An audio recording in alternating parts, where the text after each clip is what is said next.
tardes, buenas noches, buenos días. Soy Gustavo Burgos y estamos dando inicio a una nueva entrega del programa de conversación política Valparaíso Mate al Rey.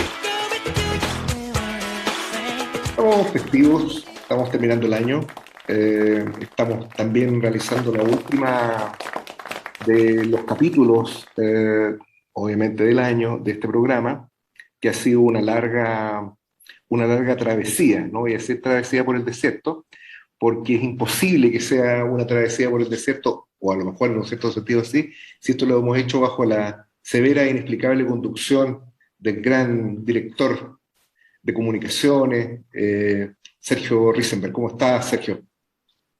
De maravillas, licenciado, de maravillas. Tenemos poca gente en el estudio, la mayoría, usted ya sabe, están disfrutando con sus familias. Aquí se quedaron los más fieles, para Exactamente. estar eh, presentes en este último capítulo del año. Que vamos a hacer un recuento que nos sigue. Exactamente, este es un programa especial que estamos haciendo, un programa un tanto, no de emergencia, pero sí un programa que se hace cargo también de la situación política que estamos viviendo en el país. No se trata, como podrían pensar mal algunos de nuestros televidentes, de que los panelistas huyeron despavoridos ante la elección rutilante de Gabriel Boric, muy por el contrario. No pocos, o más de los que nosotros esperábamos, están celebrando el triunfo de Boric. Ellos se permiten aclararnos de que están celebrando la derrota de Kast, ¿no es cierto, Sergio? Pero de todas maneras, lo concreto, Yo por estamos mi acá. parte, licenciado, por mi parte, yo estoy celebrando porque fui de los de la primera hora. Yo no me subí al carro de la victoria al último en segunda vuelta. Exacto. Yo sabía exactamente que lo que necesitábamos nosotros era estabilidad, que era lo que nos andábamos buscando, y con este loquito de Cast, perdone que le diga, no íbamos a obtener ninguna estabilidad. En cambio, este cabro Boric, él ha conversado con la gente de Plaza Dignidad, no le fue muy bien. También ha conversado con los presos políticos, los fue a visitar, Tampoco le fue muy bien. tampoco le fue muy bien, ¿sí? Pero bueno, nosotros pensamos que era el único puente que podíamos encontrar y lo encontramos. Y ahí está, el campeón de presidente. Ahora lo que va a pasar es lo bueno, ¿ah? ¿Cómo vamos a salir de Eso es lo esta? interesante. Yo quiero resaltar un acierto periodístico que tuvimos en el último programa, que estuvimos con Paul Balder y con Juan Carlos Gómez Leighton. Es un programa que hicimos el día sábado, que salió el mismo día domingo, y en el que nosotros lo hicimos un poco a ciegas, apostando y haciendo análisis en función de que Boric se iba a imponer. Quizás el centro de la discusión iba a ser la magnitud del triunfo electoral de Boric, pero creo que corresponde que destaquemos que en ese sentido la, la forma como nosotros hemos abordado los hechos y como hemos venido discutiendo la situación política durante el año ha tenido de alguna manera un correlato con los hechos que en definitiva han venido teniendo lugar. Ese es como yo, sería como la primera observación que haría, Sergio. ¿Sabe Eh, qué le quería decir, ¿Mm? licenciado? Yo me di una vuelta por los podcasts. Usted sabe que en algunos sectores a esto le llaman podcast de izquierda. Ah, no lo Es una sabía. forma de ninguneo a mi persona, porque yo Exacto. acá soy el productor y me parece que eso es una forma propia de esos grupos. Sí. Bueno, pero le llaman un podcast de izquierda. Y yo me di una vuelta por el mundo de los podcasts de izquierda y le quiero decir que no encontré ninguno que no estuviera haciendo, aunque sea a la mala gana, campaña para que Boric saliera. Así que en ese sentido, Mate el Rey es un producto totalmente excepcional porque fue en el único programa que yo al menos vi en que ni el conductor ni los invitados, salvo el señor Paul Balder, que lo tenemos bien identificado, se aceptó. Paul Balder tampoco, en todo caso, hizo campaña, pero No fue muy entusiasta él. fue el único programa en que la versión oficial estaba por no votar por Gabriel Boric. Felicitaciones porque además le apuntó al resultado junto con el don Juan Carlos Gómez Leighton, que también dio un certero pronóstico. Sí, yo quisiera que hiciéramos este programa especial primero abordando cuestiones generales, globales, de coyuntura, pero también que hiciéramos una especie de humanamente hablando, ¿no? En relación a lo que ha sido el trabajo de este año. Nosotros, si la memoria no me traiciona, este es el programa número 44, usted que están dado las cábalas, Sergio, que estamos haciendo en este minuto. Y por lo, 44, señor. exactamente, el programa número 44. Y por lo mismo yo creo que es interesante que pasemos revista a lo que ha sido la actividad de este programa durante el año. Eh, exactamente, usted lo ha dicho. Inolvidables. Creo que nosotros partimos en marzo de este año, las primeras fines de febrero o comienzos de marzo. En la primera edición tuvimos con Eval Meyer, quien actuó como conductor en el número uno de este programa, y estuvo Marcel Claude y quien habla. Creo que ese fue como el punto de partida, y el tema de discusión A en mí me aquel parece momento. que está titulado como capítulo 3 Sí, hay también en un capítulo nuestro... 8 que está perdido, etcétera. Hay una serie de El cosas capítulo que... 8 yo... ¿eh? Eso lo vamos a dejar. Yo espero que eso que fue parte, digamos, del, de las cábalas y de Hay un la capítulo forma en que perdido. tenemos de trabajar dentro del camarín, sí. Sí, Esas cosas quedan dentro del camarín y se quedan ahí. exacto. Exactamente, ahí mueren. Bueno, yo quisiera hacer como una especie, en ese sentido, como una especie de resumen. Durante el año que terminamos, se vivieron al menos tres hechos políticos de gran magnitud. El primero de ellos es el fenómeno de la lista del pueblo, que a lo mejor a esta altura muchas personas no recuerdan el enorme impacto que provocó una lista de desconocidos, más que de independientes, o una lista de desconocidos, sin ninguna articulación política visible, al menos en aquel momento, y que obtuvo una contundente representación en las elecciones del 17 de mayo. Hubo una contundente representación en la Convención Constitucional. Sin embargo, pasaron menos de 2 meses y esta bancada del pueblo, que inicialmente se presentó como eh, muy radical, ellos señalaron de que ellos no iban a conversar con nadie, que ellos no iban a negociar nada y que ellos estaban ahí para representar al pueblo. Y que Como no, no iban a empezar la convención hasta que liberaran a los presos políticos. Eso es lo que... además, además, Su primer... y claro, actuó en ese momento como vocero Montesinos, no recuerdo el nombre de él, quien precisamente hizo estas declaraciones bastante estentorias, que hicieron pensar a no poca gente de izquierda de que estábamos en presencia de una nueva dirección política que pudiese ponerse frente al régimen, ¿no? Deténgase ahí un poco, licenciado. Yo vi mucha expectación, entusiasmo con la lista del pueblo. Hubieron también, revisando la competencia, mucha ilusión con respecto a la lista del pueblo. ¿Qué fue usted lo que sintió en el momento que supo que se conformaba la lista del pueblo? Fueron su nivel Bueno, yo estuve en de el, esperanza? ¿O yo usted es un estuve, hombre desesperanzado totalmente? No. bueno, como dice, y a decir como dice Dante, pero hay tanto músico importante, ¿no? Danny Chilean, entre otros, y Uh, decía que lo más importante es perder la esperanza, ¿no? O su Correcto, amigo Pato correcto. Renal, ¿no? Eh, Así es, así es. claro, Mientras esperaba un premio Billboard, que nunca llegó. exactamente.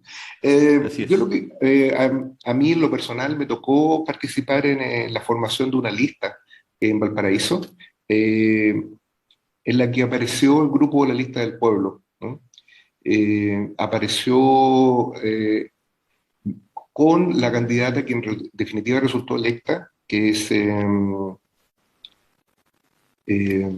me olvidó el nombre inclusive, pero no es un acto despectivo, sino que en absoluto un acto despectivo respecto a esta compañera, pero no Esto recuerdo, que quede claro. Trato que en los capítulos no tengamos problemas con gente externa al programa, pero usted siempre nos deja con sí, algo. sí, Si pero no bueno, usted, Riquelme, y si no, le pido que me excuse, en el Pitoniza. curso del programa me voy a acordar del nombre de ella, pero ¿Ya? es una estudiante de Derecho que resultó electa por este distrito como convencional de la Convención Constitucional y llegó acompañada del abogado Ponce y de quien en ese momento se presentó como chancho de guerra, que es el señor Menéndez, ¿no? Ellos Se fueron los que presentó como chancho de guerra, así. él se presentó a sí mismo como chancho de guerra. Obviamente, como es algo tan extraño el nombre, yo lo recuerdo con claridad. Leonardo Ponce es el abogado, ¿no? Y Zárate, Camila Zárate es el nombre de la convencional. Bueno, ellos se Bien, presentaron, muy bien, licenciado. nosotros en ese momento teníamos un espacio que era Unidad de Trabajadores, donde estábamos, donde compartimos espacio con Catherine Fuentes, con Marlene Núñez, quien, esta última quien fuimos nosotros precandidatos con Catherine y con Adriana Calleguillos. Estoy citando cosas que son un poco más domésticas que políticas, pero lo que quiero decir es No, que no, nos interesa. pero una de las Justamente razones, eso es lo que nos yo interesa. lo que quiero subrayar es que esto ocurrió a fines de diciembre del año pasado, exactamente hace un año, y una de las razones que esgrimieron para no ir con nosotros en la lista fue precisamente la idea de que ellos no querían tener ningún tipo de contacto con marxistas, ni con gente que propusiera la lucha de clases, ni nada, ninguna idea de revolución. Y eso se dirigía a... Perdóname, es entendible de todas formas. Sí, eso resultó Es entendible de sorprendente. parte de gente. Claro, eso resultó sorprendente en ese momento porque ellos se presentaban como una agrupación de izquierda en ese minuto. Y la izquierda chilena, no estamos en países que no tengan tradición marxista, que los hay, la izquierda chilena en general es marxista, razón por la cual eso fue como un primer síntoma. Nosotros finalmente no juntamos las firmas para presentar nuestra propia lista y la lista del pueblo se presentó junto con Territorios en Red. Eh, ¿Por qué señalo este hecho anecdótico, ¿no? Esta repulsa a acercarse a marxistas y a revolucionarios? Porque en realidad ya en aquel momento se observaba un rasgo inequívoco por parte de los personeros de esta lista, particularmente de Ponce y de Menéndez, mucho tiempo después supe que se llamaba Chancho de así, guerra. el Chancho de Guerra, quienes en realidad enfatizaron en varias oportunidades que ellos no eran de derecha ni de izquierda, y como muy bien apuntado Ariel Zúñiga en ese especie de bar político que él tiene, es que si hay alguien que se señala que no es de izquierda ni de derecha, invariablemente es un fascista. Y pareciera de que los hechos finalmente revelaron de que el método zúñiguista de Pitonizo se cumplió a cabalidad y no el movimiento que estaba detrás de la lista del pueblo, pero sí aquellos personeros que lo encabezaban, eh, estaban en posiciones políticas que no tenían nada que ver con el movimiento del 18 de octubre y que más bien tenían que ver con un intento de formación simplemente de un aparato con fines bastante alejados a la política, que tienen que ver con cobros, manejos de dinero, que como finalmente quedó evidenciado de manera catastrófica, no solo con esta especie de cajamiento ¿Usted, parcial. ¿Mm? usted olfateó oportunistas o una izquierda progre No, eh, yo creo que más bien la lista del pueblo, al menos postmodernista? su directiva sostiene un discurso, sostuvo en su momento un discurso posmoderno, un discurso eh, deslavado de todo contenido de clase y de toda perspectiva revolucionaria, un discurso absolutamente centrado en las minorías y no en las mayorías explotadas, sino que en las minorías, y desde ese punto de vista es lo que puede decirse sobre su discurso, ¿no? Un discurso un tanto inclusive apolítico, que explotaba fundamentalmente la repulsa de los partidos, pero de fondo, esta es la forma, pero de fondo, la verdad que era una corriente, simplemente una corriente oportunista que explotaba aquello que estaba en el ambiente y con finalidades que quedó en evidencia que no tenían nada que ver con la política, tenían más que ver con los negocios, al punto de que la marca Lista del Pueblo ahora podrá guardarla en un cajón en lo profundo del mar, Menéndez, fue inscrita como una marca comercial por el propio señor Menéndez o una productora que está a nombre de él. Aparecieron también en la lista del pueblo algunos personajes que estuvieron vinculados antiguamente a la derecha, como es el caso de Spotorno, que es un personaje bastante zigzagueante, Es Potorno, Spotorno, sí, sí, sí. exactamente, quien también tuvo alguna participación tardía e incidental en la candidatura a la moneda de Marcel Claude, como él mismo lo contó en este programa. Ahí nosotros tuvimos un Sí, acierto de la primicia. pero se dio una versión por ahí que Potorno tuvo un papel muy clave en la candidatura de Marcel Claude y eso no fue así. Lo que, Marcel explicaba que lo único que hizo formar parte de tomar, digamos, la administración de las redes sociales Sí, y mayor influencia no tuvo en la... Hubieron otros personajes. sí, hubo en el caso de la campaña de Marcel Clos, pero volviéndolo a la lista del pueblo, yo creo que hay dos momentos bien importantes en esto. El primero es la instalación en la Convención Constitucional en julio, que fue un momento clave, porque después de los discursos, inclusive esto se vio en vivo, ¿no? El discurso hasta minutos antes de iniciarse la Convención Constitucional era que la Convención no iba a poder funcionar si no eran liberados los presos políticos. Y bastó Lo el recuerdo reto perfectamente. enérgico de la secretaria del Tribunal Electoral, que asumió como pro tempore como presidenta de la Convención Constitucional para los solos fines de su instalación, quien demandó que comenzara a funcionar de inmediato, y eso mereció un aplauso por parte de todos los convencionales que prefirieron honrar diplomáticamente la conducta de esta funcionaria pública antes que una cuestión política fundamental como es la libertad de los presos políticos. En ese mismo momento ya se visualizó con claridad de que la lista del pueblo había renunciado a cualquier reclamo político sustantivo. Y esto también se observó con la votación que sostuvieron apoyando a una convencional de cupo mapuche, que es Elisa Loncón, que con independencia de su indumentaria, su trayectoria política la acerca, la ubica concretamente dentro del PPD y dentro claramente de la concertación. Esto fue una primera señal de advertencia y de anuncio de cuál iba a ser el curso político que iba a tomar la Convención Constitucional en su conjunto. Pero no pasemos al tema de la Convención Constitucional, quedémonos en lo de la lista del pueblo. El primer punto yo diría que fue ese. El segundo aspecto importante, Yo voy a invitar al público y a usted, disculpe que lo interrumpa, sí, pero hay algunas declaraciones que hubieron en su tiempo en el capítulo de La Lista del Pueblo de Ariel Zúñiga, de Juan Carlos Gómez, que vamos a recortar un resumen y que lo vamos a poner acá. Y luego de eso podemos seguir con ese segundo punto de el licenciado en este recuento del año de Mate al Rey. vamos entonces con eso. Pasando con la convención constitucional, que ha perdido visibilidad, se han dedicado a hacer reuniones internas, perdieron la voz en materia de apoyar a los presos políticos, ya no se ve a la convención constitucional hablando, o miembros importantes de la convención pidiendo la liberación de los presos políticos, ya no se ve a la convención hablando en contra de la AFP, en contra de la propiedad privada del cobre y los recursos naturales. Están hoy día haciendo un trabajo burocrático confinado a un edificio. Muchos esperábamos que con el éxito que tuvo, por ejemplo, la lista del pueblo en la convención, se levantara una suerte de dirección política, una voz en el país. No está. Se sigue Chile y la clase trabajadora huérfana de una dirección política que de alguna manera enlace lo que fue el movimiento estudiantil del 2011, del 2006, el movimiento contra la AFP, lo que sale como resultado de la expresión popular de octubre del 2019. El asunto es que aquí la política sigue siendo dirigida, sigue siendo manipulada por la clase política que está hoy día, ¿no?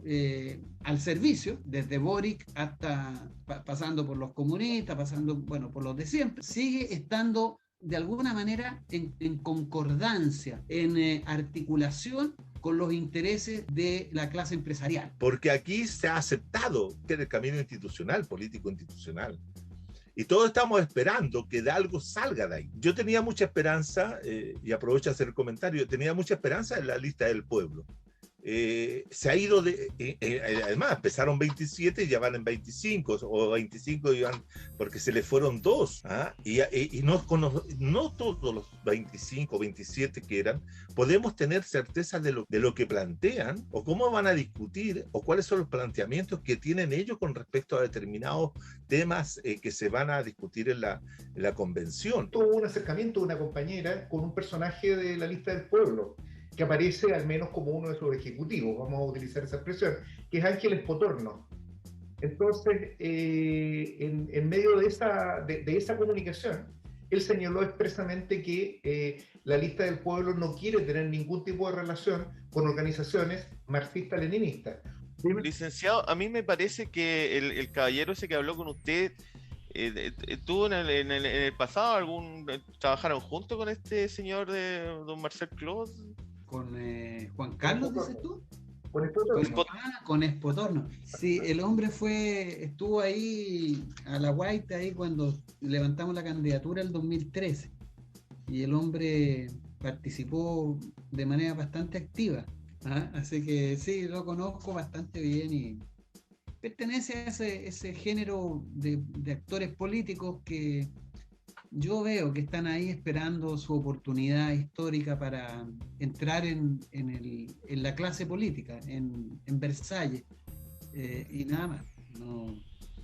No tenía. Él estaba muy ligado a la familia de Beatriz Sánchez, Mayor, porque él es publicista, ¿no? Y le hacía la publicidad a las empresas de la familia Mayor.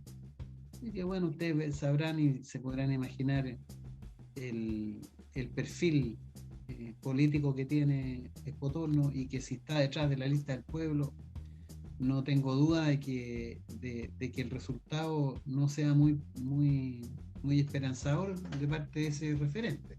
De hecho, no lo ha sido, ¿no? Porque uno podría esperar que a partir de lo que fue el resultado electoral en la convencional, se levantara como yo también tenía, igual que Juan Carlos, no sé si la misma esperanza que él, pero tenía una expectativa interesante que progresivamente se fue desvitalizando.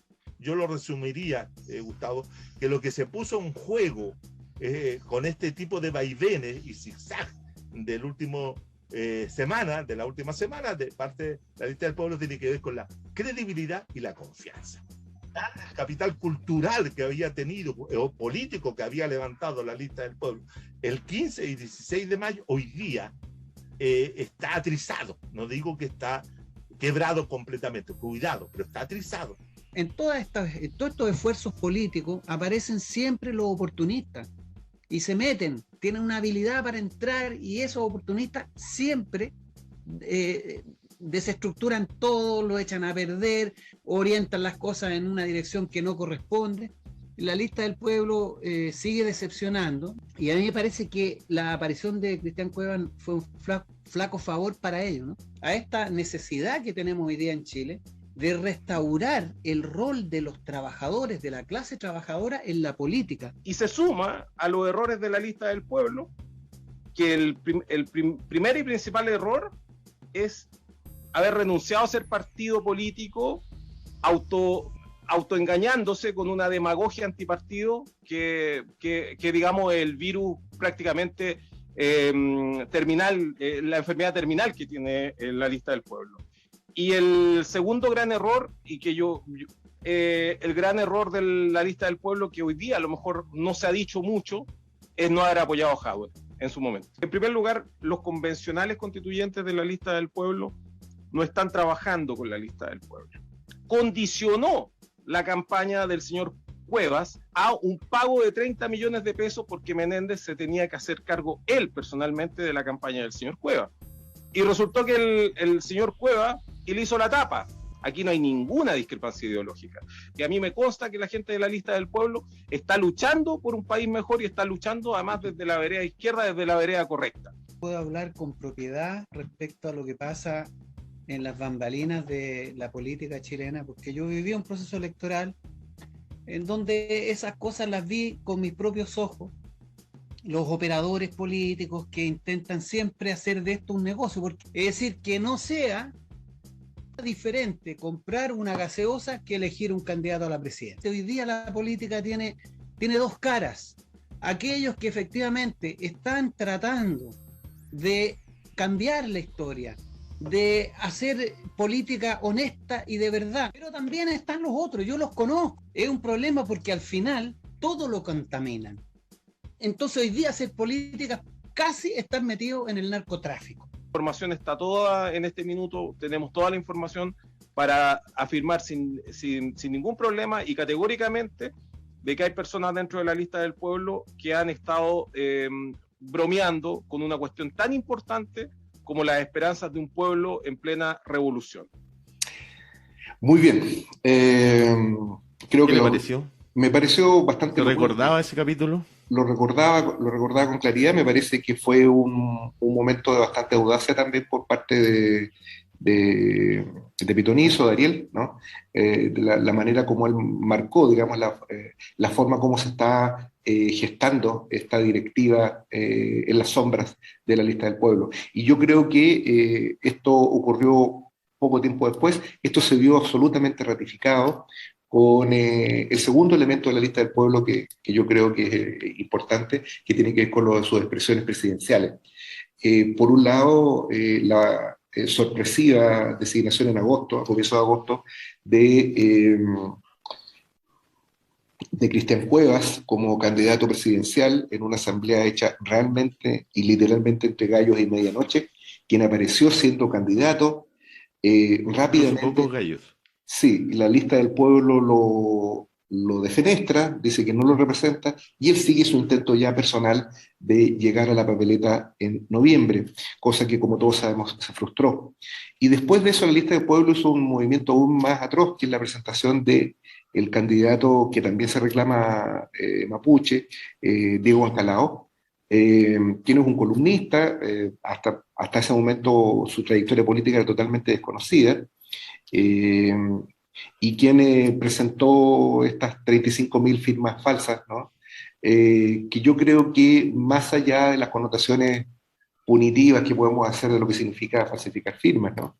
Que es un escándalo político en sí mismo, yo creo que sí revela que detrás de la lista del pueblo en realidad no había pueblo, no había gente, no había realmente una masa suficiente que le permitiera juntar las firmas, porque más allá, digamos, del fraude, yo creo que lo importante es que Ascalado no pudo juntar las firmas y no solo eso, no tenía gente para juntarlo. Y eso era el candidato de la lista del pueblo. En este caso ya era el candidato del ala, llamamos de derecha, del ala Potorno, del ala Menéndez, ¿no? Del ala Ponce. Yo lo que creo, licenciado, es que con el estallido todos entendimos perfectamente que necesitaba aparecer una dirección política que representara ese estallido y que fuera capaz de llevar ese estallido a lugares más allá, Sí, a cuestionar el poder, a presentarse como una alternativa ya organizada.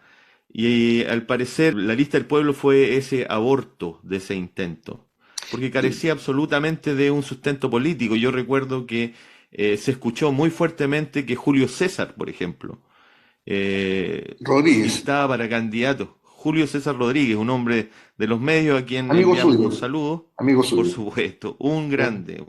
Y justamente, y tenían a Julio César, entonces Julio César yo lo conozco, digamos.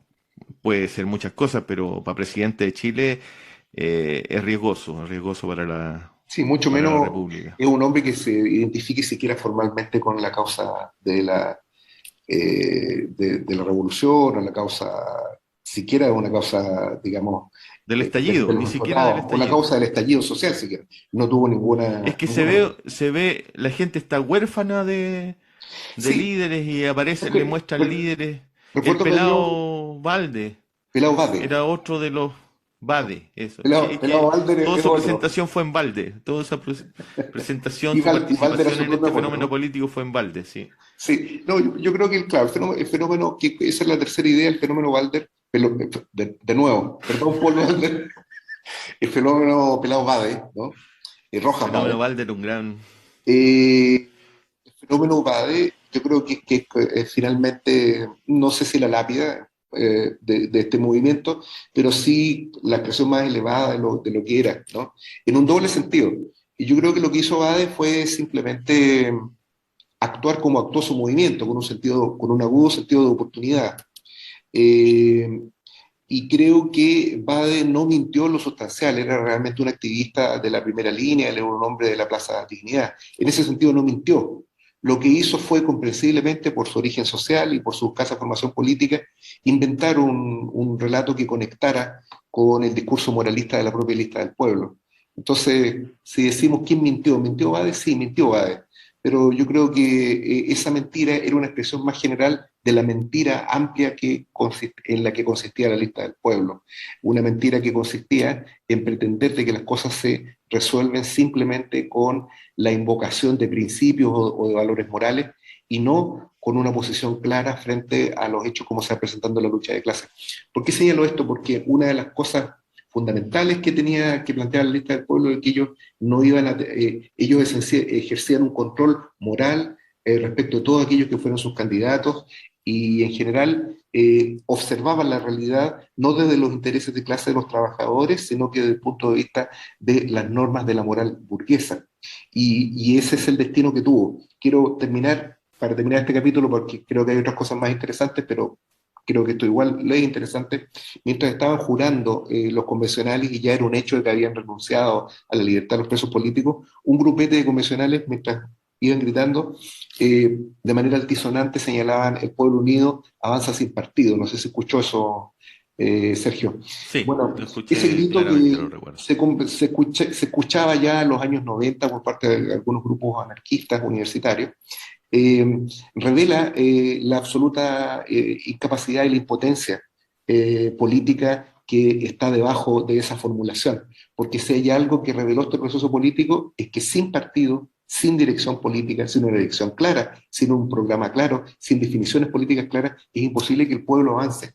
Porque sin partido, que es lo que representaba en definitiva la lista del pueblo, una organización, un movimiento sin conducción visible, sin un programa visible, en definitiva lo único que permite es que esa dirección invisible, que es la de Chancho de Guerra y compañía, con ese programa también invisible, que era un programa oportunista, en realidad lo que condujo invariablemente a una estrepitosa derrota. Y actualmente tenemos a buena parte de los convencionales que fueron de la lista del pueblo alineados absolutamente con el Frente Amplio y muy probablemente van a servir de correa de transmisión del nuevo gobierno. No me cabe duda de que esto va a ser así. De ahí que todo este discurso independentista, este discurso de choque con el régimen, es pura chaya, como como decía Wittgenstein, ¿no? Eso es pura chaya. Puras cachañas también, como dijo en su momento Gramsci. Eso es lo que está presente, digamos, Sergio, yo creo, respecto a este hecho. Te Le invito costó eso a Gramsci, le costó ser de castigo. 3 días. Exactamente. Cuando le dijeron que Mussolini iba a hacer todavía más difícil su estadía en la celda, él dijo eso, pura chaya. 3 Exactamente. días en celda de castigo. Exactamente. Así es. Fue una historia terrible. ¿Qué le voy a contar? El segundo punto yo creo que es importante, es el desarrollo, que yo creo que probablemente es el que tenga, de los elementos que están ahora, el que tiene más proyección en el tiempo, de la Convención Constitucional. Esto fue profusamente tratado. Muchos de los panelistas que estuvieron acá intervinieron precisamente en ese sentido para analizar, y tengo la impresión, si mal no recuerdo, de que hubo bastante unanimidad en general entre los panelistas acá, en el sentido de que la Convención Constitucional no iba a ser capaz de dar cuenta de los reclamos democráticos que estaban puestos en ella. No olvidemos, licenciado, que teníamos ahí a un candidato, don Juan Carlos Gómez. Pero no alcanzó a ser candidato. No alcanzó. No, La lista se reventó antes. Claro, lo que pasa es que Juan Carlos participó en el proceso en agosto, en el proceso de levantamiento de candidaturas independientes de la lista del pueblo. Era un proyecto absolutamente faraónico. Las personas debían juntar las firmas para ser candidatos independientes, con todo lo difícil que era eso, y una vez que juntaban las firmas, la lista del pueblo debía decidir, dentro de los que hubiesen juntado las firmas, cuál era el candidato más idóneo. Indudablemente el sesgo, conocemos cuál es el que tenía esos dirigentes. Y en esa lucha infame cayó nuestro compañero Juan Carlos, quien simplemente no logró juntar las firmas, como le ocurrió a tantos otros, ¿no? Que estuvieron participando genuinamente del movimiento de la lista del pueblo, porque yo creo que hay que separar entre lo que fue el movimiento Sí. de lo que fueron sus dirigentes, ¿no? En el movimiento hubo la inmensa mayoría de gente honesta que vio detrás de esto una alternativa de lucha e inclusive de independencia de clase. No son pocos. No olvidemos que la propia María Rivera, del Movimiento Internacional de Trabajadores, llegó a la Convención Constitucional haciendo manifiesto su posición socialista y revolucionaria, y gracias a eso llegó a la Convención Constitucional, y hoy día es probablemente una de las pocas voces de la clase trabajadora que están presentes en la Convención Constitucional. Sí, y es importante resaltar que don Juan Carlos Gómez Leighton siempre está tratando de buscar la forma de desarrollar una organización política, él trata de participar en los procesos, siempre se está dispuesto a ayudar, a hacer un contacto con esa gente, y hoy en día lo tenemos de presidente de la Junta de Vecinos Brasil número 1, ¿es? Parece que sí, en ¿Era la el número comuna de San uno? Me parece Joaquín, que sí. en la Así comuna de San es. Joaquín en Santiago, exactamente. Un saludo a don Juan Carlos. Un saludo, Juan Carlos. Y después viene, claro, el debate que se dio respecto a la Convención Constitucional acá fue un tanto unánime, en el sentido de que no iba a dar cuenta de eso. Recibimos, digamos, sobre esta línea opinaron tanto Marcel Cló, Patricio Guzmán, ¿no? Eh, Todos actuaron, digamos, políticamente en el mismo sentido, ¿no? De contribuir a develar la trampa que está puesta dentro de esta convención y que al poco andar en el propio discurso de instalación de la presidenta de la convención, Lisa Loncón, ella dijo dos cosas bastante importantes que yo creo que van a marcar el curso de la Convención Constitucional hasta nuestros días. Lo primero que dijo es que esto debía ser una convención para todos, y eso fue una explícita, digamos, convocatoria a la derecha piñerista, ¿no? A la derecha criminal, a la derecha que estuvo detrás de las violaciones masivas de los derechos humanos, a la derecha explotadora. Una convención que se haga de consumo con el enemigo, invariablemente es una constitución que va a servir al enemigo. El propio concepto de unidad nacional que hoy día se escribe con tanta liviandad, en el fondo, y de una manera bastante inequívoca, lo único que revela es una forma de darle legitimidad a los intereses de la minoría. Sergio. Así es, lo extraño era que en ese tiempo le pedían formar parte de la directiva de la convención, que ellos unirse con ellos, ser un todo, pero meses más tarde esos mismos sujetos serían el fascismo que venía a matar, a perseguir homosexuales y que todos teníamos que volcarnos a las calles para apoyar al niño del árbol. Exacto, exacto. Ahí hay una cuestión que está anticipada ya en la Convención Constitucional, pero yo creo que lo que más, al menos yo destaco, es el discurso de Loncón y la forma como las fuerzas políticas se articulan. Y esta idea que finalmente quedó plasmada en la ratificación de los 2 tercios, ¿no? Porque esto fue, los 2 tercios estaban simplemente en un acuerdo político, y este acuerdo finalmente se cumplió. Vale decir, aquellos que entraron a la Convención Constitucional reclamándose, eh, digamos, del movimiento, del levantamiento popular, del estallido, ¿no? Del pueblo o de la revolución. Y explícitamente en contra del acuerdo que habían, Exactamente. que dio el acuerdo por la paz. Inclusive aquellos sectores finalmente terminaron declinando su posición y terminaron discutiendo eh, cuestiones menores, ¿no? Como lo de los plebiscitos vinculantes. En realidad, lo de los plebiscitos vinculantes es algo política y prácticamente imposible de llevar a cabo, y eso quedó refrendado en el reglamento, que se votó con mayorías bastante amplias dentro de la Convención Constitucional, y del momento que se adoptó este acuerdo de funcionar con los 2 tercios, vale decir, un régimen de funcionamiento antidemocrático por definición, un régimen de funcionamiento de la Convención Constitucional que está al servicio de la minoría de la derecha. Inclusive esto se hizo calculadamente para que justo los convencionales de la derecha pudiesen siempre bloquear todo. Esto fue hecho formalmente así. Hay declaraciones también de Fernando Atria en el sentido de que era necesario respetar la institucionalidad, y que respetar dicha institucionalidad obligaba a los convencionales entonces a respetar esta modalidad o este sistema de quórum contramayoritario, como lo ha llamado nuestro amigo Felipe Portales. Creo que ahí hay un punto fundamental, porque esto transforma a la Convención Constitucional en una simple cámara de reformas del actual régimen. Si nosotros vemos actualmente el tipo de discusión que se está presentando en la Convención Constitucional mediante estas iniciativas populares de ley que aquí juntan firmas, se firman con la firma electrónica, etcétera, que está todo muy bien, eso son muchas iniciativas, muchas reivindicaciones que están llegando actualmente a la Convención Constitucional. En la práctica, lo que está ocurriendo a través de estas iniciativas es impedir que se vea el bosque, ¿no? Que se vea el gran marco general. Acá hay discusiones de fondo que no están siendo tratadas en ninguna de estas iniciativas, como por ejemplo el régimen de propiedad de los grandes medios de producción, la nacionalización de los recursos nacionales, la relación con el problema del capital financiero, el problema del Banco Central, ninguna de aquellas cuestiones que son fundamentales en el establecimiento del régimen, llamémoslo neoliberal, no me gusta, usted sabe ser que usar esa palabra, a mí me basta con decir que es un régimen capitalista, pero digamos para que se entienda, neoliberal, del Por orden favor, capitalista. la idea es hacer que esto sea entendible a la gente. Exactamente.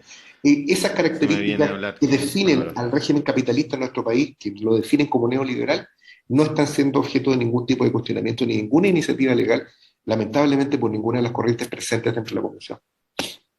Licenciado, el último tiempo vimos como la popularidad de la convención había ido bajando rápidamente hasta hacerla totalmente un elemento que no tiene ninguna importancia en la realidad política nacional.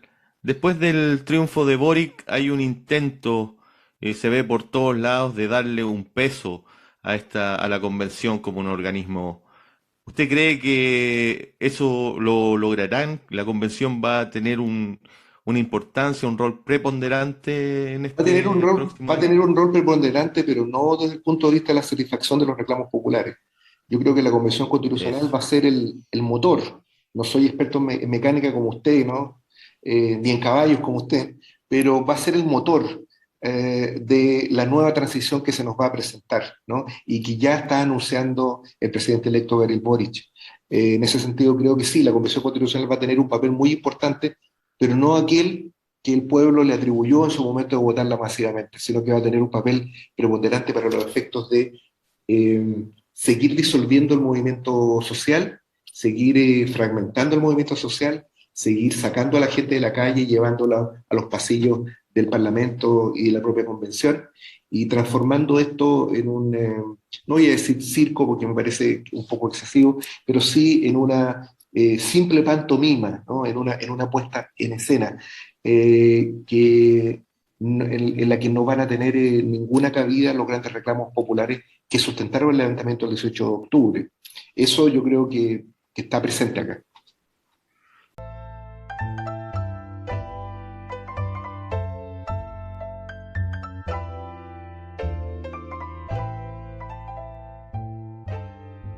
Yo creo que es importante pasar al último punto, que es la situación ya de la coyuntura, lo que estamos viviendo actualmente, de este año vertiginoso, que fue un año breve, ¿no? Un año en que el pueblo chileno fue bombardeado. Estaba haciendo cálculos, fueron casi 10 elecciones en las que tuvo que participar durante este año. Si tuviésemos que hacer una metáfora bélica, el pueblo de Chile fue una especie de ciudad de Dresden, bombardeada por los aliados, ¿no? No quedó absolutamente nada sobre el movimiento de las organizaciones populares. Este bombardeo inclemente de las elecciones hizo y provocó una enorme fragmentación, división y una suerte de desmoralización que hoy día se vive en muchas organizaciones que, entre otras cosas, están sosteniendo el reclamo de la libertad de los presos políticos. Lo comentábamos en uno de los últimos programas, el suicidio del compañero de la primera línea, Patricio Pardo. Para nosotros no vamos a analizar la situación doméstica de él, ni sus problemas de salud que eventualmente puede haber tenido. No nos cabe duda de que el suyo fue un acto político, y como lo dijimos en varios programas y también lo invocó Marco Riquelme, a nosotros consideramos a Patricio Pardo como un caído en combate. Este hecho nos trae a los que peinamos canas el recuerdo también de una situación parecida que vivió la izquierda entre el año 89 y el 90 con motivo del desarme de todas las organizaciones populares que lucharon en contra de la dictadura, la sumisión de la izquierda oficial, digamos, el PC y el PS fundamentalmente, a la candidatura de Elwin, respecto al cual se dijo que se llamaba solamente a votar, ¿no? Que era un voto en contra de la dictadura, pero indudablemente quien llama a votar por un candidato lo está llamando a apoyar. Eso, las cosas son en la realidad social lo que son y no aquello de que puede estar oculto en la voluntad de aquel que vota. Y eso fue algo, Sergio, que fue bastante importante y que yo creo que es algo que caracteriza el momento que estamos viviendo hoy día. Sí, yo recuerdo que usted hizo mención a mucha gente de la izquierda, de este sector que usted representa, en el cual se ha estado dando vuelta los últimos, quién sabe, 50 años, y que hubieron sectores de ahí que cayeron en usted les llama compañeros que cayeron en profundas depresiones y algunos de ellos atentaron contra su vida al volver la democracia.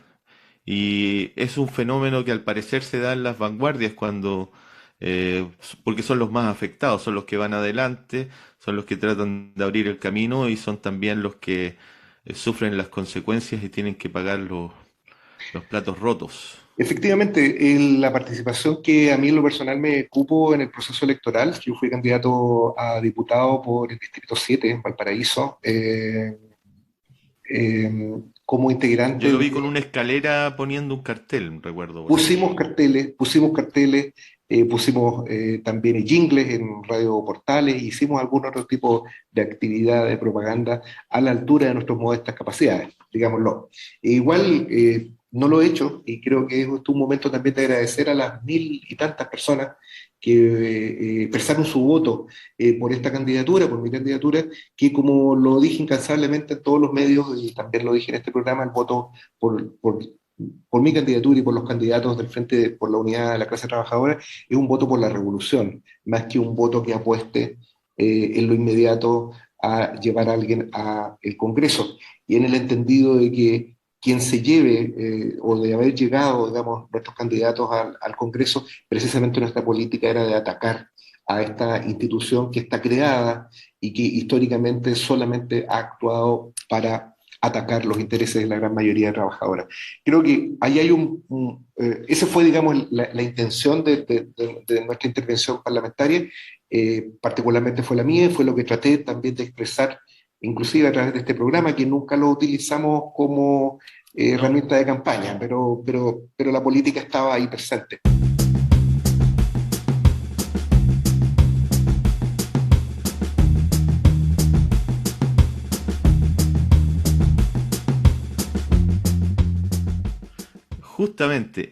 Justamente, la pregunta era, y yo le iba a advertir que no había mala intención en esto, Sí. Ningún intento de ponerlo contra la pared, ni colocarlo en una situación Incómodo. complicada, incómoda. Del frente ese que usted menciona, ¿queda algo? Me parece que para allá iba justamente, se largó a hablar porque usted no escucha, usted sigue para adelante, no espera que le pregunten nada, pero bueno, Pone, era ¿qué justamente se llaman eso. estas cosas que se le ponen a los caballos? Orejeras que usan los caballos del Hipódromo Chile, en esos Exactamente. que usted votaba placé y que eso los dejaba en una situación mucho mejor para las siguientes carreras. O Y, trifecta inclusive en y algunos casos. nadie entendió esa explicación hípica. Bueno, Pero no importa, vamos con el frente. a ver, respecto del Frente, yo creo que el Frente por la Unidad de la Clase Trabajadora, que se presentó en las elecciones de noviembre, bajo el amparo y la cobertura legal del Partido de los Trabajadores Revolucionarios, que es el PTR, el conjunto de las organizaciones que participamos ahí, dentro de ellos la revista El Porteño, que es una organización, participamos por tener como común denominador la reivindicación de un gobierno de la clase trabajadora y una perspectiva socialista y revolucionaria de resolución de la crisis.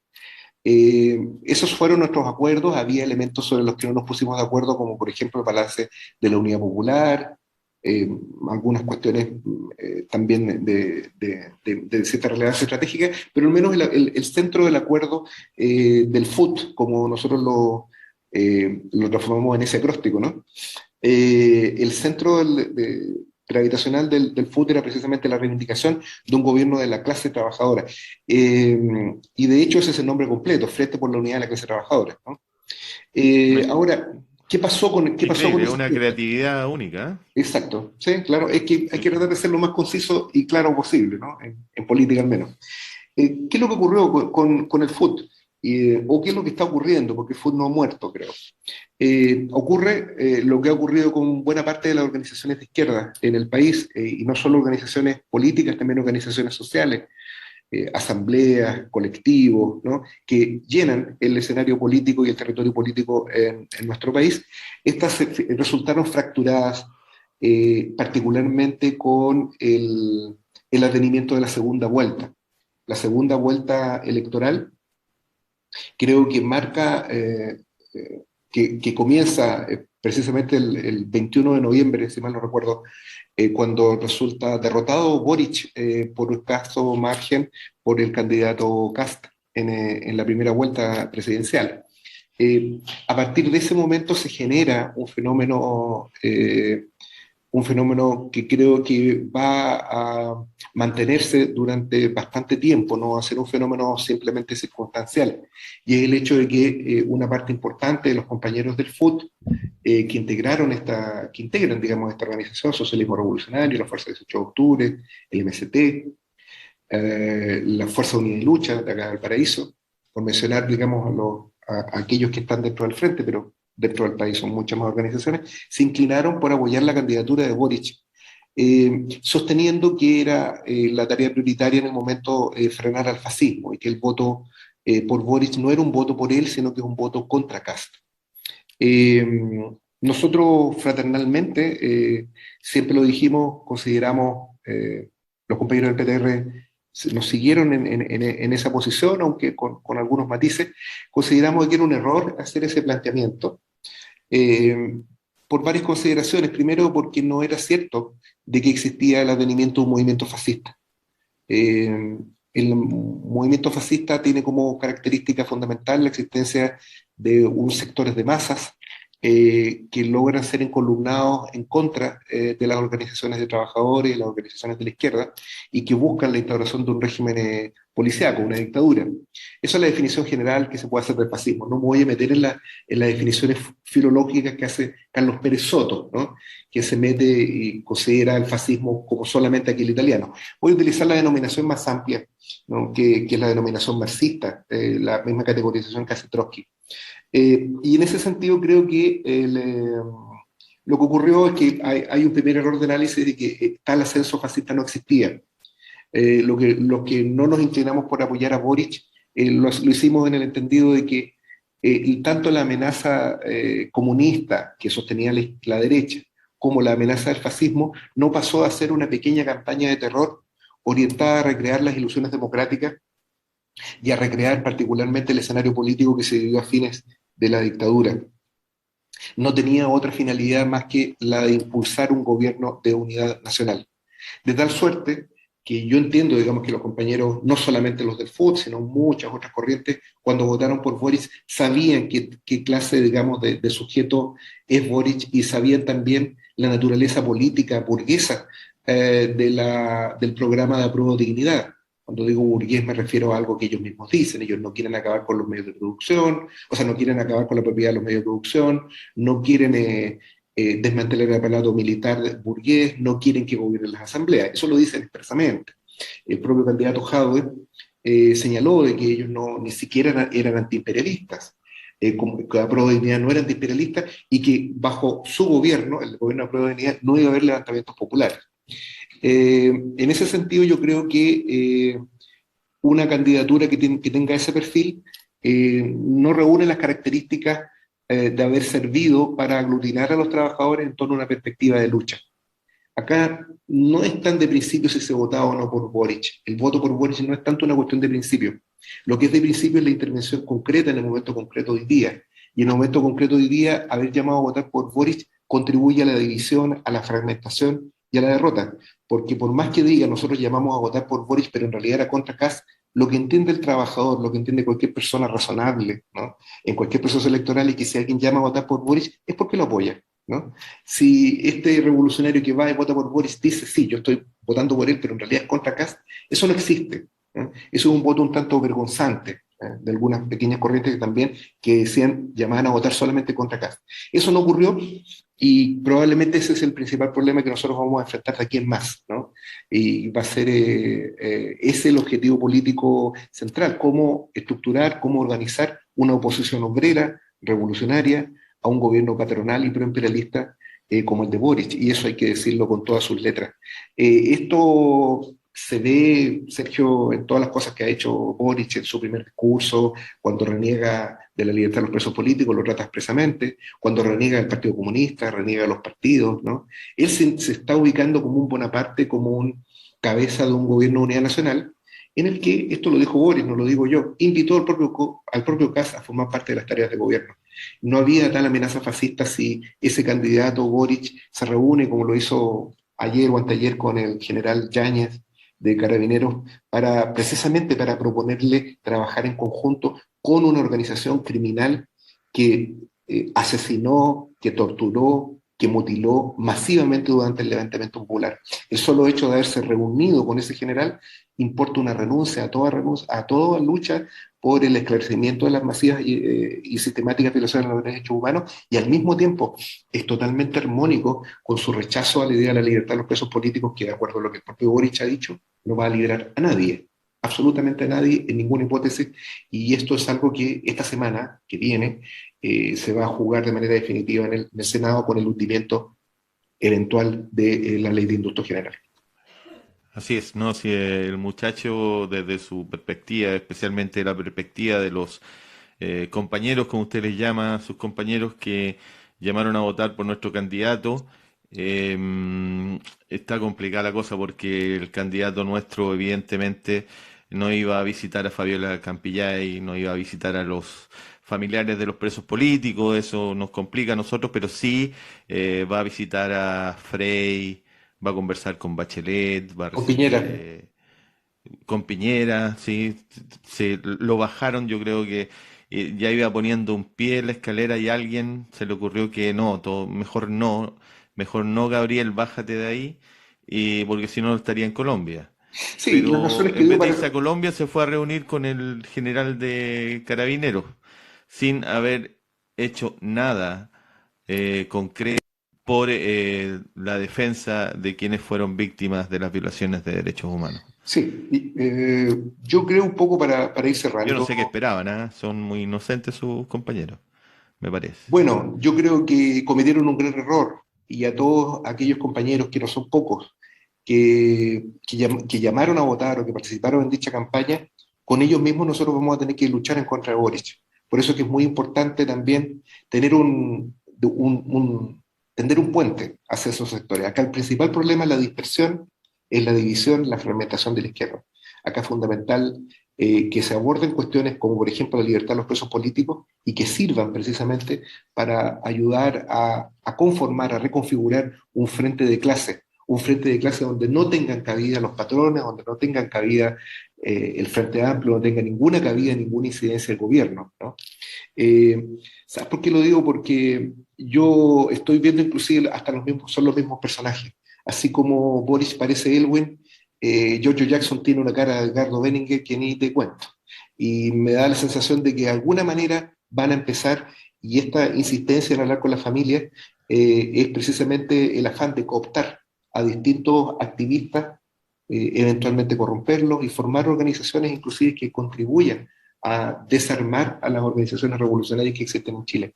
Eso ocurrió también, y esto es para la historia, ocurrió en los años 80 y durante los 90. Esto está registrado, por ejemplo, en el libro Ratti, que sacó hace poco Totoro y, no me acuerdo el nombre del otro periodista, donde narran de manera bastante circunstanciada la manera como se estructuró la oficina de seguridad pública y que fue un organismo represivo que violó sistemáticamente los derechos humanos durante el gobierno de Elwin, ¿no? Eso es algo que hay que decirlo. Durante el gobierno de Elwin se torturó y se mató.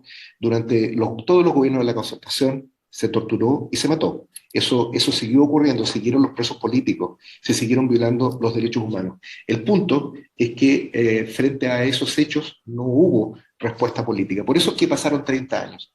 No tienen por qué venir 30 años más, eso es lo primero, ¿no? Si bien excepto retóricamente ayuda bastante eso, no necesariamente van a venir 30 años más, Es más, estoy convencido de que no sea así, no va a ser así. Las expectativas que hay sobre Boris son muy distintas a las que había sobre Elwin. La gente se curaba en la calle, se caía en la calle, abrazaba a los pacos en esa época. Actualmente las celebraciones del triunfo de Elwin tuvieron un carácter más de protesta que de carnaval. Y por lo mismo la cuerda y el verano y el amorío que va a tener, digamos, el pueblo con Boris va a ser bastante breve. Con este cumplimiento o el intento de hacer cumplir los acuerdos por la paz, el acuerdo por la paz, trata de silenciar, disciplinar, es un disciplinador del movimiento obrero, es decir, es un poner límites absolutos que tienen que ver con la ley, la constitucionalidad, el Estado de Derecho y todo lo demás. Es decir, necesitan cumplirlo, los Boris, los Chart. Chart tenía esta misma política con la huelga portuaria.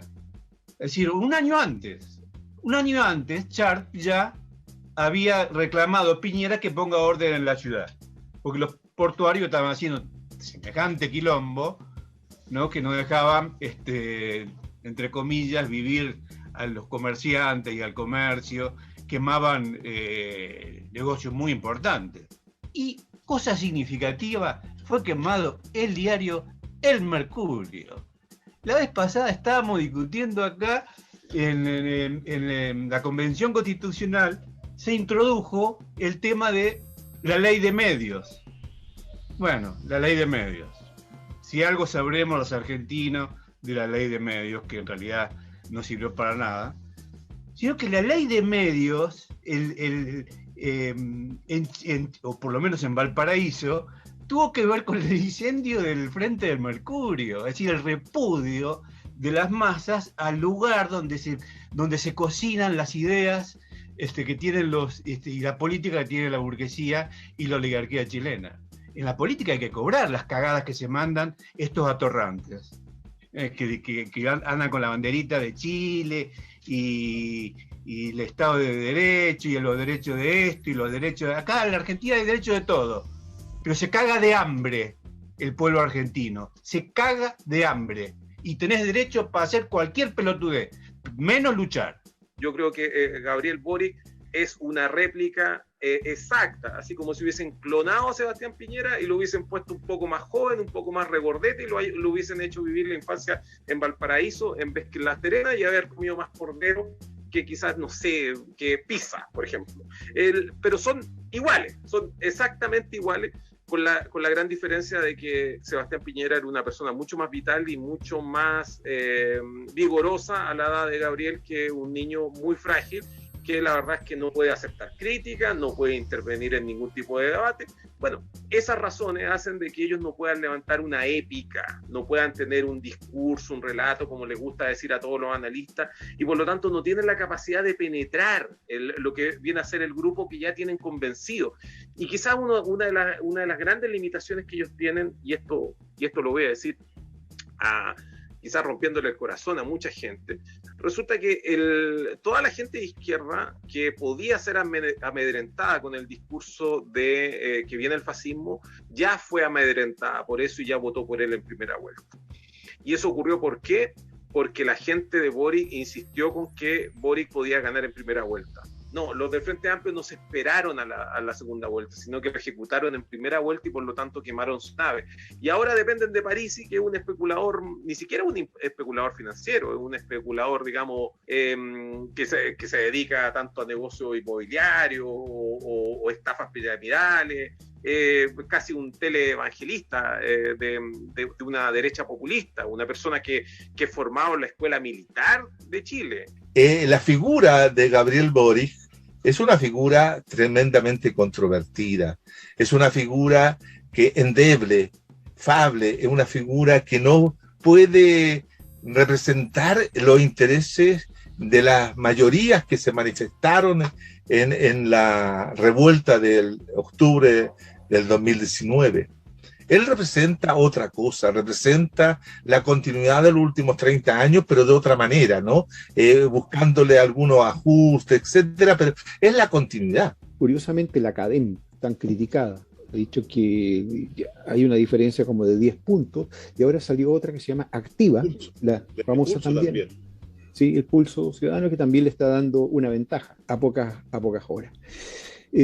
Ahora, ¿por qué se da eso? Si Boric estuvo trabajando para conseguir el apoyo de los sectores más institucionales, ¿no? De la ex concertación, con la reunión con Michelle Bachelet, con Ricardo Lagos, que no se reunió, pero bueno, Ricardo Lagos ya lo dijo claramente, y con la democracia cristiana hay un trabajo explícito para conseguir ese apoyo, digamos, de los antiguos, de la antigua clase política. Pero también está el trabajo en terreno, que es un trabajo en terreno que se dio a partir del 21 de noviembre, no antes no hubo ese trabajo de terreno, y aparentemente ha sido exitoso. Vimos el cierre de la campaña en la Plaza Almagro, masivo, no veíamos algo así durante muchas décadas en Chile. Había un ambiente y gente joven, además. No, el Frente Amplio no creo que tenga tantos militantes, ¿no? Hay un ambiente que aparentemente podríamos decir que es de ahí donde está saliendo el quiebre de la tendencia o hacia arriba de los nuevos votantes. Incluso en la activa habla de los que no van a votar. Ha disminuido en varios puntos desde las semanas, los sondeos anteriores al último sondeo. Creo que efectivamente el escenario electoral Boric lo ha logrado llenar mejor que Kast, ¿no? No diría que tiene tanto que ver con el trabajo territorial y eso, según mi impresión, sino cuál de las dos estrategias del terror ha ido funcionando más. Porque si bien es cierto que ya no hay nada que privatizar aquí en Chile, no hay nada más que robarse con un modelo neoliberal como el que se mantiene hasta el día de hoy, puede seguir manteniéndonos 30 años más en las mismas condiciones que nos mantuvimos hasta hace poco después del término de la dictadura, ¿no? Entonces, ¿cuál de las dos estrategias ha funcionado mejor? ¿Quiénes están detrás del apoyo para que se logre imponer esa estrategia? Hasta antes de la primera vuelta, Kast no existía. Y de repente empieza a surgir, porque alguien quiso que surgiera. Parece que hubo la necesidad de que saliera Kast. Entonces, alguien nos llevó a que esto llegara a este punto. Yo no iba a votar, pero ahora voy a votar porque no quiero que a mi hija me la viole, me la desaparezcan, en fin, etcétera, etcétera. No, si van a salir las bandas organizadas. Y hoy día ya empezamos a decir que no es tan así. Incluso es más, algunos, y no nos hagamos los giles, miraban con ojitos así vidriosos cuando hablaba de Desbordes. Y hoy día Desbordes está loco, casi fanatizado con apoyando a Kast. Entonces, el gobierno que salga, estamos obligadas y obligados a levantar el proyecto popular. Y ojo, porque Boric que produce la confusión. Hay que sacar a Boric para parar el fascismo. Después, cuando empieza a gobernar Boric, bueno, pero recién está empezando a gobernar como una mocerolita. Y después viene, no se puede hacer nada porque el Congreso estamos fritos, estamos mitad y mitad. Eso como el tercer año, ¿sí? Y finalmente, a los 4 años, tenemos que volver a votar por la neoconcertación, porque si no, se nos viene el fascismo encima. A mí me gustaría que los comensales se jugaran por un porcentaje de votos. ¿Qué cosa más electoralista se ha puesto este programa? Es bastante... Sí, estamos retrocediendo. Es una involución política brutal la que está produciendo. Estamos pasando el ludo. Estamos jugando el ludo, don Sergio. Señor Riquelme, ¿podría usted jugarse por una cantidad de votos, un número, un porcentaje? ¿Tiene usted capacidades de proyección en ese sentido? Yo creo que va a estar por lo menos unos 4 o 5 puntos arriba Boric. Creo que también que va a haber una mayor votación, y esa mayor votación va a ser de la gente que no votó en la primera vuelta. Tal vez algo similar a lo que ocurrió para el plebiscito. Un voto joven que está entusiasmado. Eso creo que el factor, unos pocos puntos el factor, una observación sobre esa dinámica de la que está dando Paul. Lo más probable es que nosotros presenciemos un triunfo ajustado de Boric. Yo para decirle francamente, yo he construido 10 escenarios posibles y dentro de esos 10 escenarios posibles construidos, de esos 10, en 6 gana Boric y 4 gana Kast. Estamos cerrando entonces este programa. Muchas gracias, Juan Carlos, muchas gracias, Marco, muchas gracias, Poli. Bueno, nos vemos porque el futuro es posible, ¿no es cierto, Sergio? Así es, esperemos que estemos en nuestros puestos el lunes y si no, bueno, a través de algunas señales. Bueno, usted nos dará, usted que en los negros días también ayuda a mucha gente, espero que también, si es que ocurre un desenlace fatal, también nos ayude. Así es, yo seré el punto de contacto. Estaré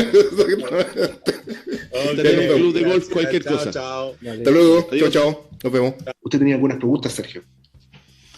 Sí, claro, usted sabe que nosotros tenemos esta sección que se ha hecho famosa, que son las cartas amarillas, y son esas cartas que nos llegan del público. Hay mucha gente que ha tratado hubieron ahí unas polémicas, licenciado, se me acusó, yo traté de no darle mayor importancia, pero aprovecho en este balance del año, se me acusó de tener un cierto problema. ¿Cómo le llamaría usted legalmente? ¿Animadversión? Animadversión. Usted siempre tiene la palabra precisa. La animadversión con el señor Ariel Zúñiga, el pitonizo, y yo vuelvo a señalar una vez más de que las preguntas no las hago yo, sino que llegan desde el público. Pero la de hoy día me voy a hacer una excepción a esta regla, y hay ciertas cosas que el mundo sigue preguntándose. Hay cartas que no incomodan a quien las recibe. Hay cartas Qué lindo que momento. son una invitación a conversar. Una voz sexy. Hay cartas que no contienen denuncia alguna. Tipo Barry White. Esas son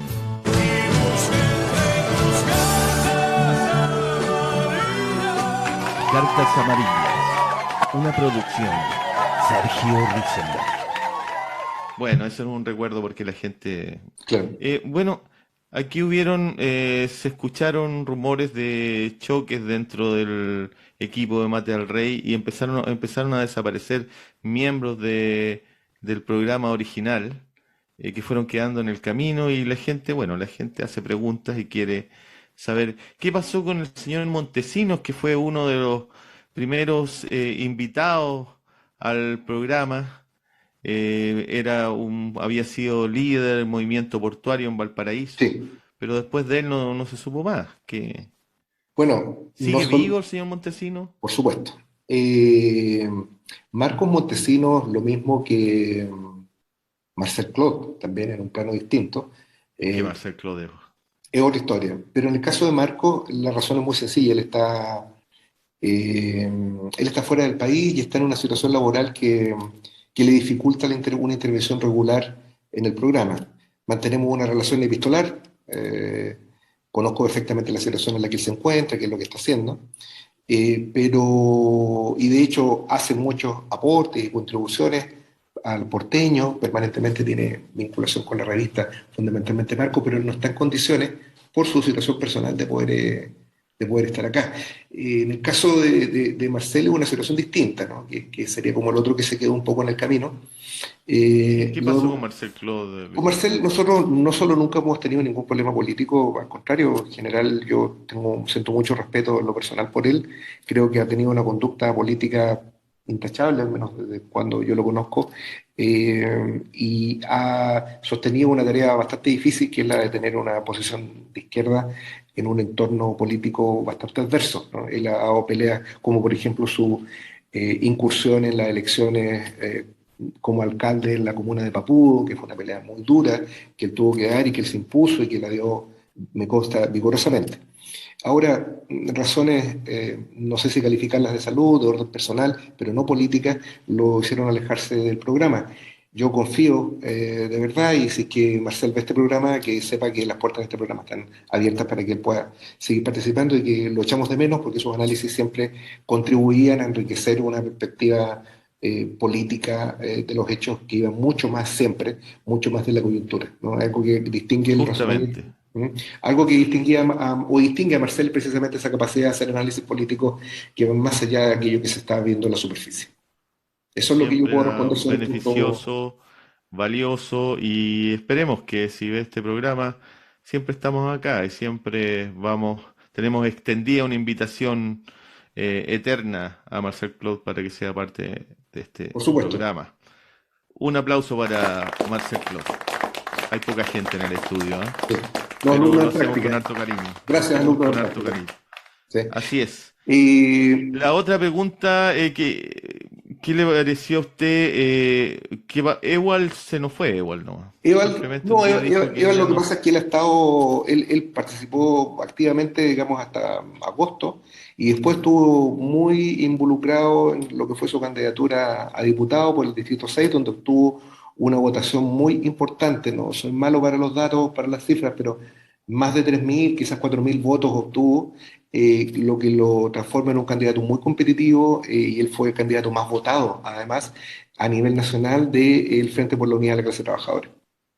Perfecto, Con sumamente Ewald, claro. Aplausos para Ewald Meyer, siempre en el pensamiento de Mate al Rey.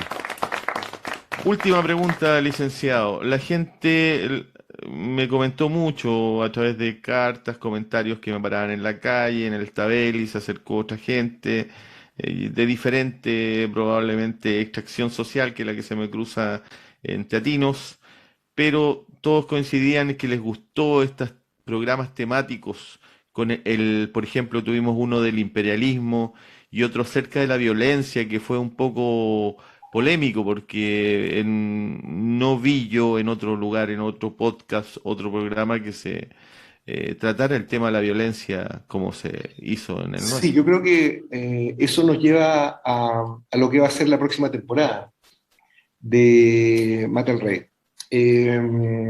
Nosotros vamos al igual que la saga de Hollywood, lo que estamos viendo, ¿no? Es que volvemos recargados, esta vez es Mate al Rey 2, La Venganza, esta vez es personal, ¿no? Ese va a ser nuestro lema, ya lo hemos visto con el equipo de producción, y efectivamente, porque ahora, precisamente porque ahora es personal, es que vamos también a hacer algunas modificaciones en la forma del programa, no en los contenidos ni en la línea editorial, pero creemos de que los desafíos que plantea el nuevo escenario político, particularmente un nuevo gobierno, nos va a exigir mayor profundidad en los análisis. Y al menos hay programas para los próximos, al menos las 2 ediciones, ya hay algo avanzado a nivel de producción respecto de dedicar un programa a los presos políticos y dedicar un programa al análisis de la Convención Constitucional.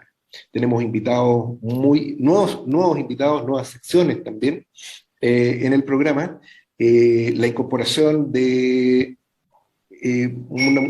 vamos a tener muchas sorpresas. Realmente el año 2022 va a ser un año de sorpresa. No quiero que, como dijo Heidegger, se me caiga el cassette, ¿no?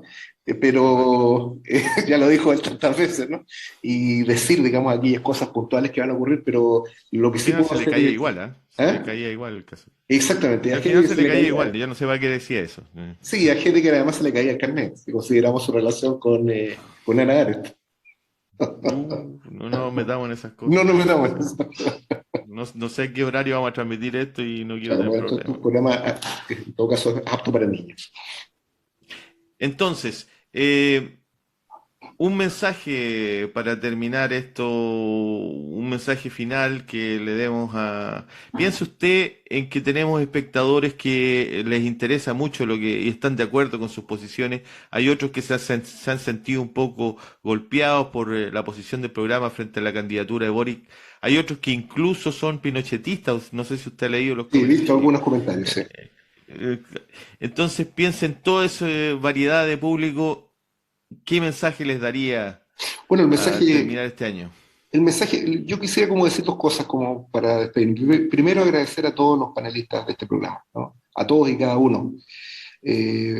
No los voy a mencionar porque hubo una lista más o menos importante, pero todos sabemos que ellos tienen actualmente una vinculación con este programa que no es solamente de tipo periodística, sino que es un vínculo también afectivo, un vínculo político, y creo que algo de lo que hemos podido respirar en este programa es la presencia, que es algo que yo habitualmente digo, que es el estar en una barricada y no en una sala universitaria. Ese es el espíritu que nosotros reivindicamos en este programa. Eso es la primera idea. Y lo segundo, que creo que esa barricada va a estar en lo que viene pletórica de debate, de discusión y de lucha en lo que viene para el próximo año. Y eso es el aporte que quiere hacer este programa. No un discurso autoproclamatorio y ultimatista, sino fundamentalmente un discurso que busca establecer puentes con distintos sectores. Uno de los rasgos que más distingue este programa es precisamente la capacidad que tenemos dentro de la izquierda, obviamente, de debatir, de contrastar posiciones, que es algo muy importante y que se hace con mucha dificultad dentro de la izquierda.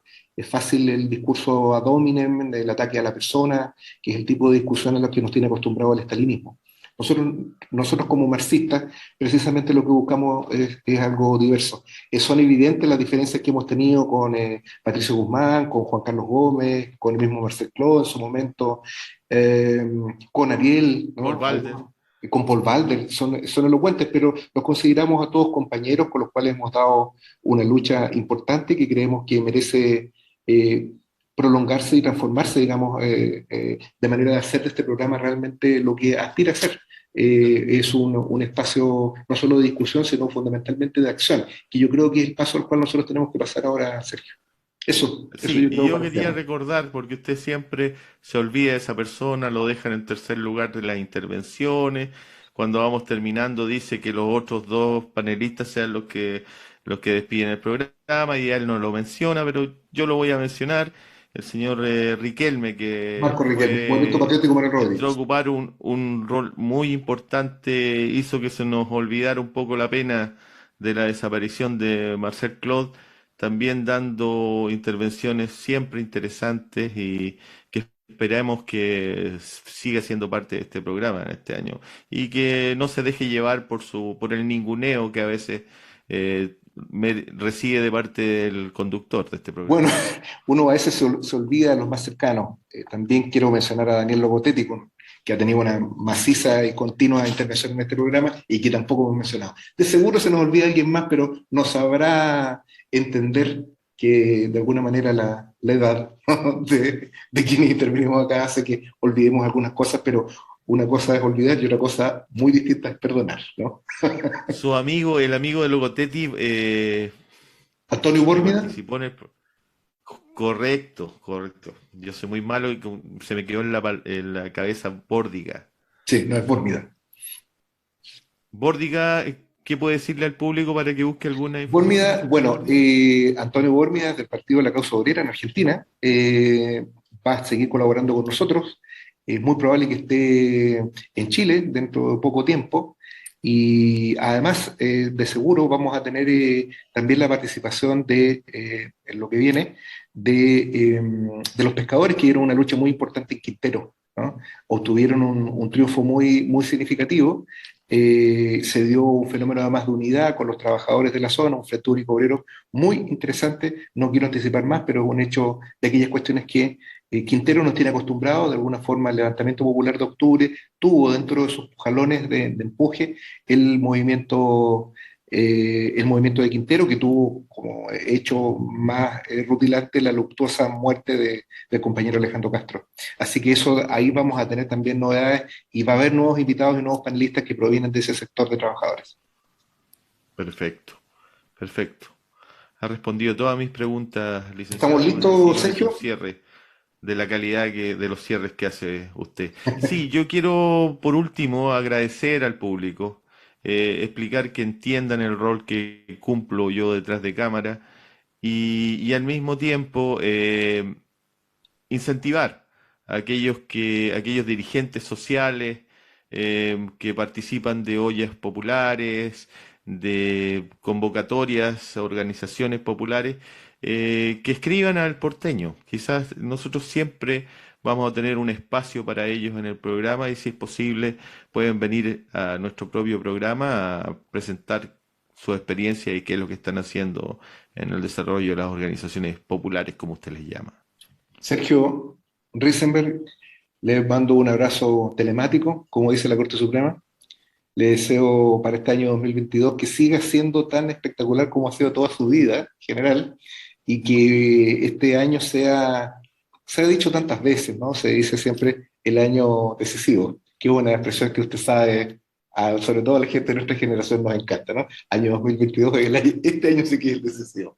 Así que bueno, considerando todo este tipo de íconos y de elementos rituales que caracterizan este programa, me despido, agradeciendo también a Sergio y a todos aquellos que hicieron posible este programa, y por supuesto a nuestros televidentes que nos sigan viendo fin de semana, y que tengan todos los fines de semana, y que tengan un fabuloso y espectacular año 2022 en compañía de su familia. Nos vemos entonces, Sergio. Un gustazo, con el poco público, pero con ganas, aplaudiendo. Están quedando los Hasta el mejores. próximo año. Nos vemos, un abrazo. Así es.